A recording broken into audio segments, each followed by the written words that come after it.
আমি যত দিন পার হচ্ছে আমি নিজের ব্যাপারে একটা জিনিস বুঝতে পারছি যে হয়তো আমি একজন রাজনীতিবিদ থেকে অনেক বেশি একজন সমাজসেবক হিসেবে নিজেকে পরিচয় দিতে গর্ববোধ করি।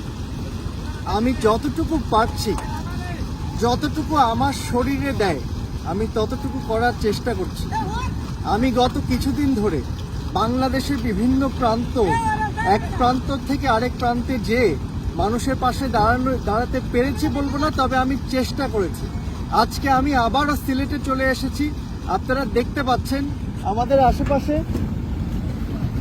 প্রায় 4টা বোট পরিমাণ এখন এখানে জিনিসপত্র আছে। আমাদের বিস্কিট থেকে শুরু করে আজকে আমরা গুঁড়া দুধ থেকে শুরু করে খেজুর, এগুলো সব ফিলিস্তিন দূতাবাস থেকে দেয়া।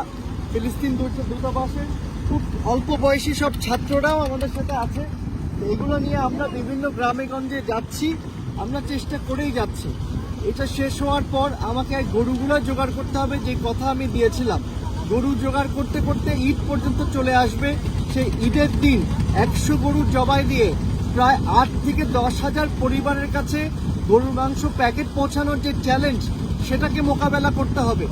এরপরে যে বাড়ি বানানোর যে কথাগুলো বলেছিলাম তাহেরপুরে এবং কুড়িগ্রামে, 350, তাহেরপুরে 150, কুড়িগ্রামে, সেই জায়গায় যেতে হবে। মোট কথা আগামী অনেক দিন, অর্থাৎ সপ্তাহেতে না, এটা মাসখানিকের উপর আমাকে এসব কার্যক্রমে লেগে থাকতে হবে।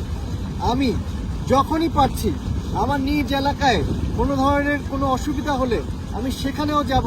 আপনারা তা নিয়ে চিন্তা করবেন না। আমার শরীর যাতে ভালো থাকে, আল্লাহ যাতে আমাকে শক্তি দেয়, আপনারা এই জন্য দোয়া করবেন। আমি সিলেটবাসীকে একটা কথা বলতে পারি যে আমি জানি বন্যা যখন হয়েছে প্রথম 7-10 দিন 15 দিন আপনাদের অনেক সমস্যা ছিল, তবে আপনাদের সমস্যাগুলো এখনও কেটে যায়নি।